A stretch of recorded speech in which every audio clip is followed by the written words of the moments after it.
pencegahan poluitis dengan penerapan bandel. Ya, itu pengertiannya. Jadi gini, apa itu bandel? Bandel adalah sekumpulan cara terstruktur untuk meningkatkan perawatan kepada pasien, terus untuk memudahkan petugas juga dalam pelayanan, terutama terhadap pasien-pasien yang beresiko terjadi infeksi. Siapa yang melaksanakan? Dilakukan oleh semua orang secara bersama-sama, jadi tidak bisa sendiri. Ya, jadi secara bersama-sama dan ada monitoring evaluasinya, dan itu sudah terlaksana selama ini. Cuma nanti ada part-partnya yang perlu kita jelaskan, yang mana sih yang perlu diingatkan lagi. Ini SOP pencegahannya ada di kita, sudah SOP, sudah kita bagikan, sudah ini terakhir 2019 ya di SOP-nya, tidak terlihat. Nah ini bagian dari sini saya pindahkan ke PowerPoint. Jadi dimulai dari saat pemasangan infus, ini guideline kita adalah buku INS ya, untuk seluruh pemasangan VLAN, terus akses device pena itu guideline-nya adalah di ini ya, buku ini. Nah. Pertama, pilih ukuran kateter infus minimal 1/3 lebih kecil dari ukuran pena. Yang kedua ini adalah cuci tangan sebelum memakai sarung tangan. Kenapa saya merahin? Nah ini sering terlewatkan. Nah langsung memakai, setelah itu menggunakan sarung tangan, membersihkan area insersi dengan alkohol swab. Ini banyak di unit-unitnya, malah tidak nampak di kamera. Nah ini ya, asal alkohol swab gini ya, mengandung klorexidin boleh, walaupun biasa boleh jadi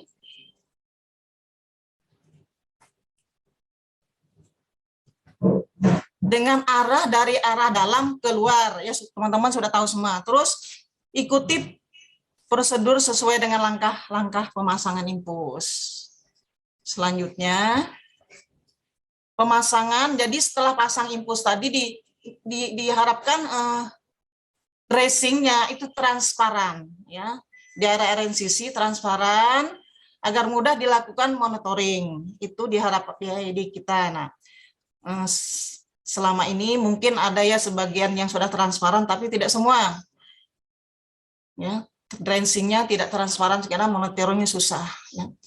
Terus di penanggalan sebagian sudah ada, sebagian juga belum. Nah setelah melakukan itu tadi lakukan cuci tangan lagi.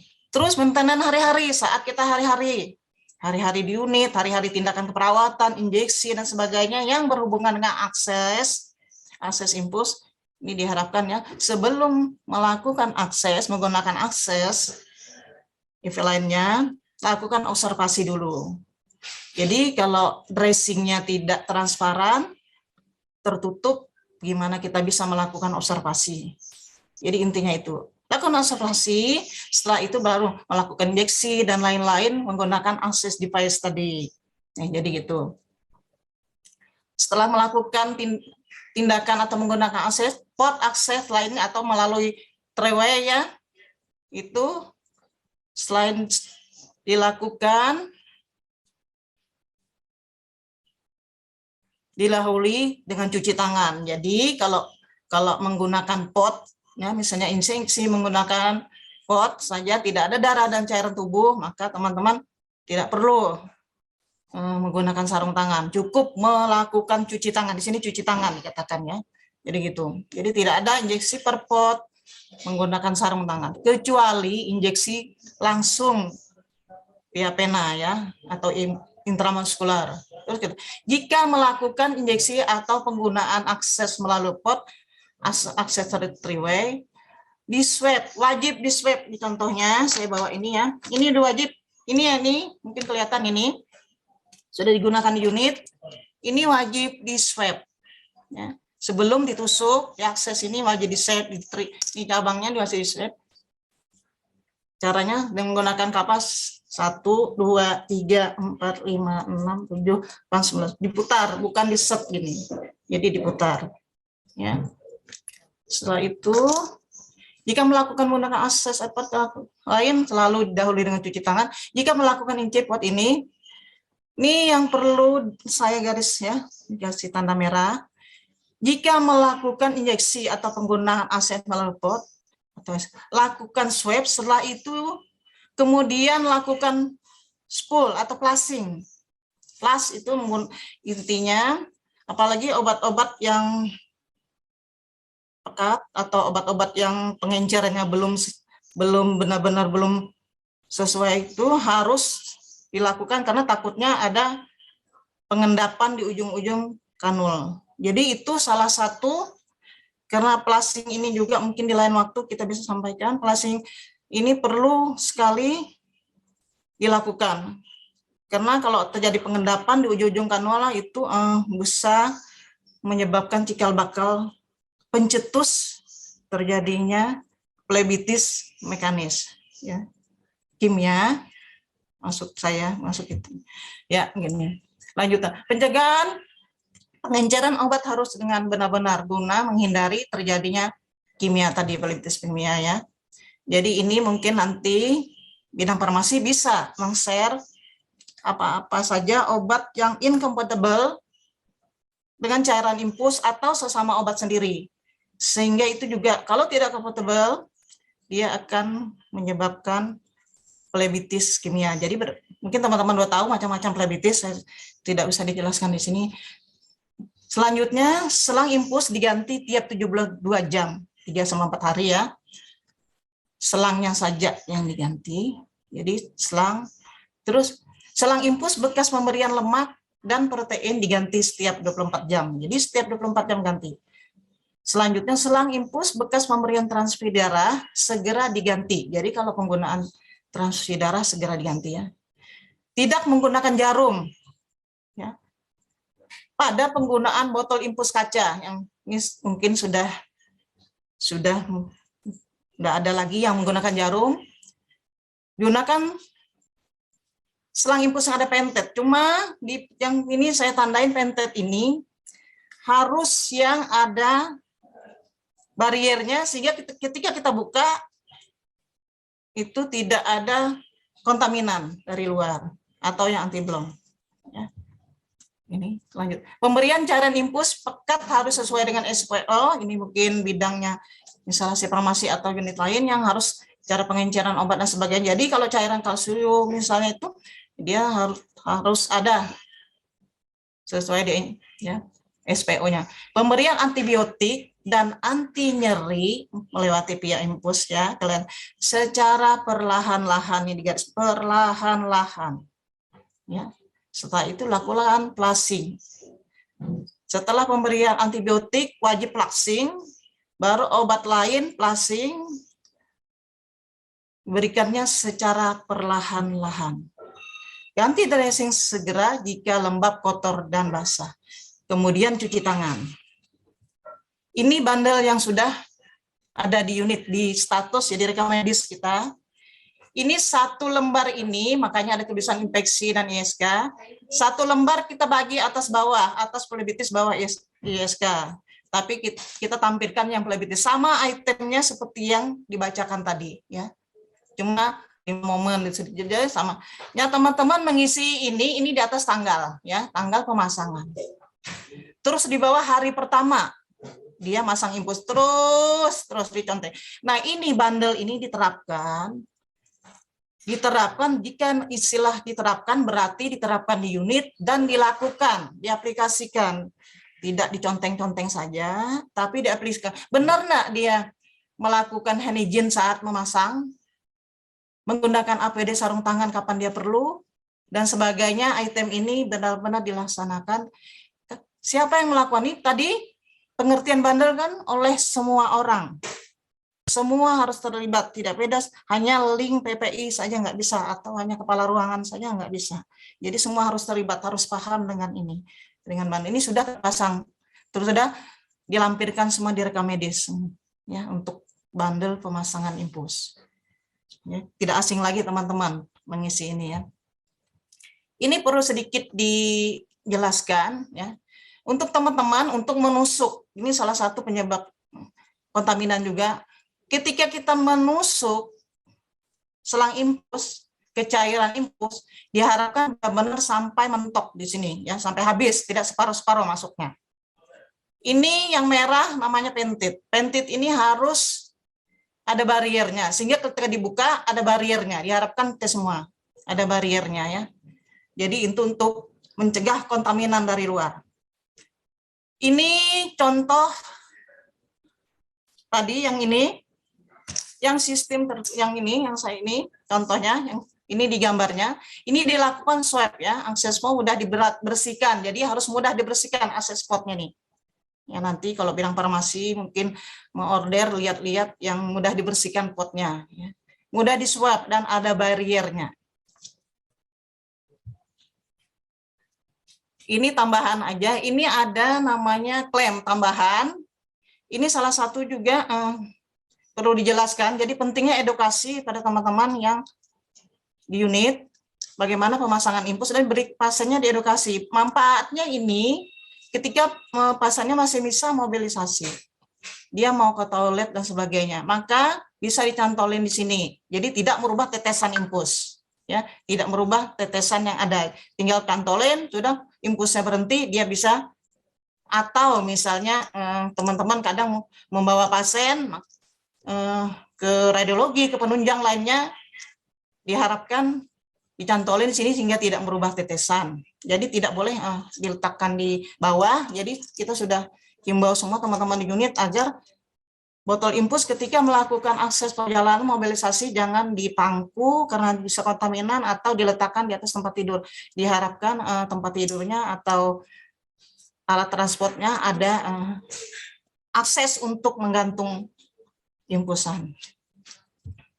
Ini mungkin sekedar tambahan aja, mungkin bisa dibaca nanti. Saya Mbak Lastri dikasih waktu berapa? 5 menit?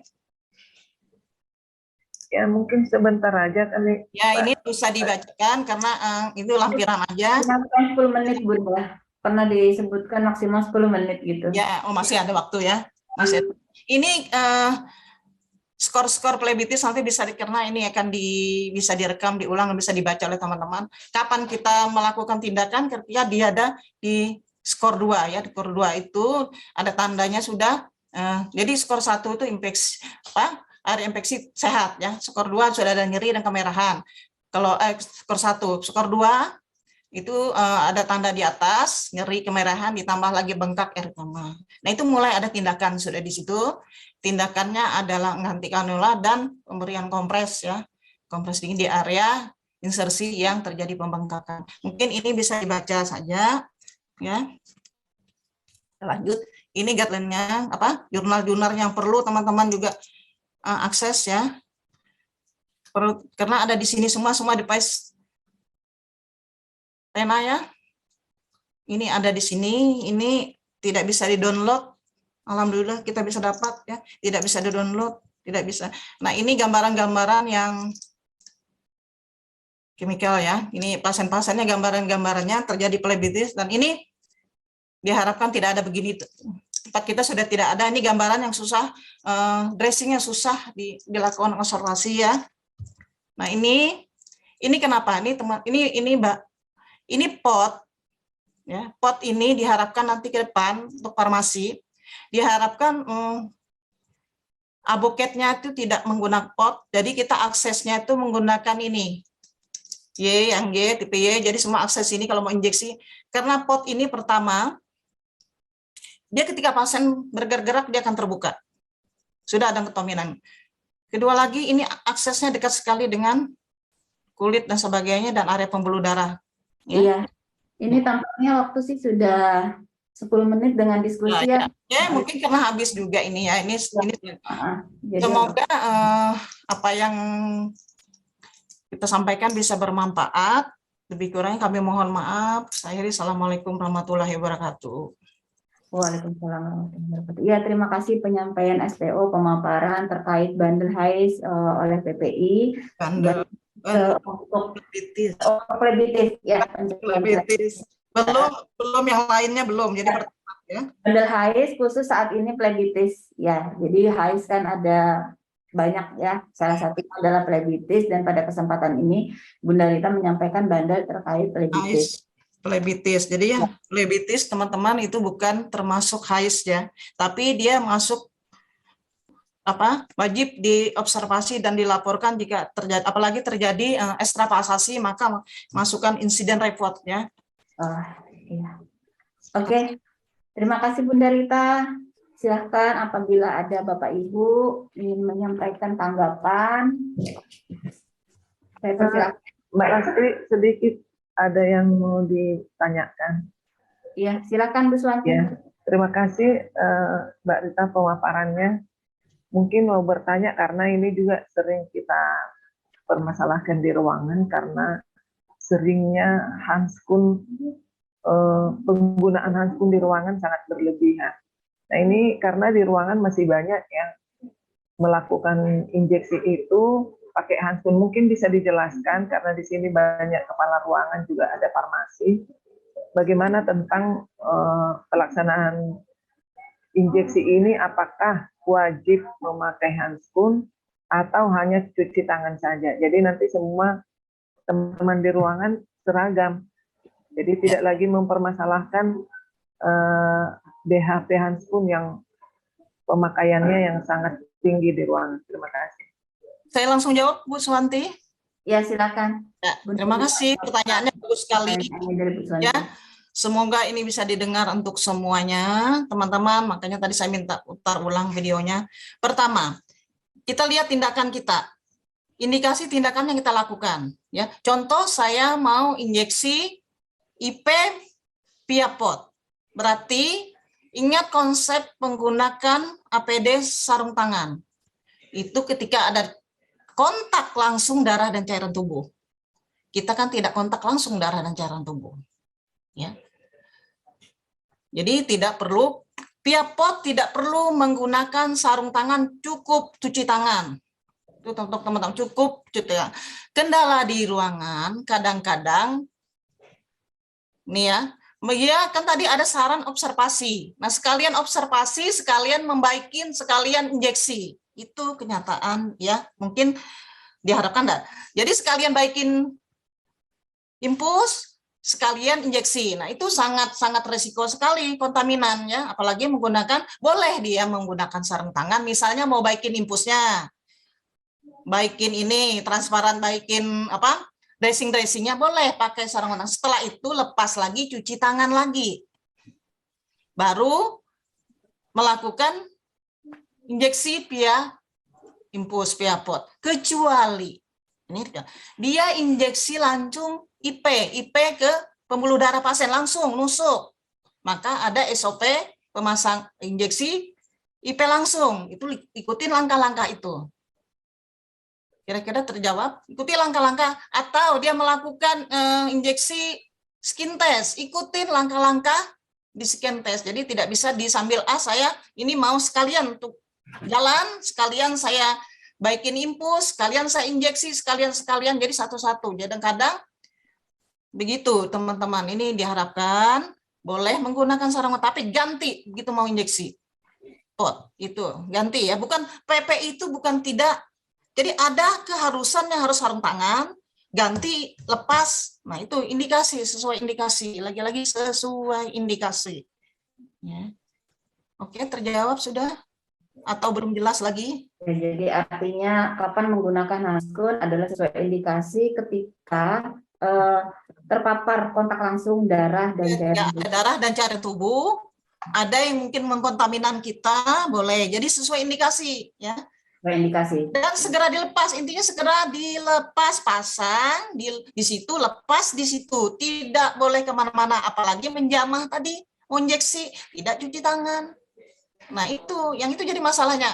Habis pegang baik-baikin ini, dressing, tidak cuci tangan, langsung injeksi. Nah, itu yang tidak boleh. Jadi segera dilepas, cuci tangan. Jadi satu handskun hanya untuk satu kali tindakan satu pasien seperti itu. Iya. Jadi setelah terpapar cairan tubuh langsung dilepas dan cuci tangan, gitu ya, Bunda ya. Dan sebenarnya sudah sih, mungkin bantu monitoring dan evaluasinya aja. Sebenarnya sudah jalan, sudah berjalan.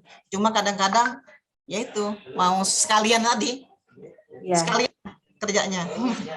Bagaimana Bu Suwanti? Apakah sudah terjawab? Iya, iya. Terima Ada kasih. tanggapan dari Bapak Ibu yang lain mungkin? Pengalaman di ruangan seperti apa? Oke, nanti saya beri waktu untuk pertanyaan. Apabila tidak ada, apakah masih ada Bapak-Bapak, Ibu-Ibu? Apakah sudah cukup paham pertanyaan dari Farmasi hadir ya? Farmasi. Farmasi Mbak Lasri ada hadir. Tadi itu kayaknya Mas Tosi, saya ada lihat tadi yang Mas Tosi. Ya, mungkin Mas Tosi disampaikan kenapa alasan kita meminta yang tanpa pot itu. Ya, makasih. Oke, apakah dari Mas Tosi ada tanggapan? Ya, saya apakah suara bisa didengar? Oh, bisa, jelas. Ya, Suaranya kurang menggema, Mas Tosi. Menggema. Gema ya. Iya. Ya, atau mungkin masalah dengan komputer saya. Ya, mengenai infus nanti kami coba sesuaikan lagi apa tipe infus yang Selama dressingnya Mas Tosi, dressing kita masih sebagian belum ya. Dressing jujur masih banyak yang belum transparan. Untuk dressing kan kita menggunakan semilas itu ya, jadi semilas memang tidak transparan, tapi kalau dari SPO-nya memang lebih ingin yang transparan gitu ya Bunda Rita ya. Nah, di SPO kan udah jelas tuh, udah lama terbitnya SPO tuh, udah jelas. Iya. Ya. Oke. Bu Rita. Ya. Ya Pak, mau lewat operator Bu. Oh iya, moderator. Bu Lina ingin menyampaikan tanggapan ya Bu ya. Silakan Bu Lina. Bukan nanggapin, saya mau tanya sama Bu Rita. Ya silakan. Apakah semua pasien diberlakukan pakai dressing yang transparan itu? Ideal iya Bu Lina. Idealnya iya. Karena kita tidak ada rawat jalan kan. Di rawat jalan tidak diimpus. Tidak titik. Jadi ketika rawat inap, apalagi rumah sakit kita rumah sakit udah kerujukan pasien dari mana-mana, otomatis sudah complicated ya, macam-macam sudah keluhan. Ya bukan alasan itu aja, jadi memang wajib. Di SPO tidak bisa ditawar-tawar, kalau sudah SPO tidak bisa ditawar-tawar, wajib tracing, transparan. Dan di situ juga mudah sekali kita menempel tanggal karena ada dressing tertentu yang memang sudah disiapkan untuk menulis tanggal. Dulu pernah sih, sudah ada dulu, tapi menghilang lagi. Ya, Mbak Lasrinya dulu ada. Iya, ada. Menghilang karena faktor e-katalog. Oh, Jadi nanti keuangan. dari Bu Ina yang e-katalog. Ya. Oke, terima kasih. Terima kasih. Ya. Jadi memang dari SPO-nya disebutkan tadi untuk dressing menggunakan dressing yang transparan. Ya, terima kasih Bunda Rita untuk penyampaian SPO pada pagi hari ini.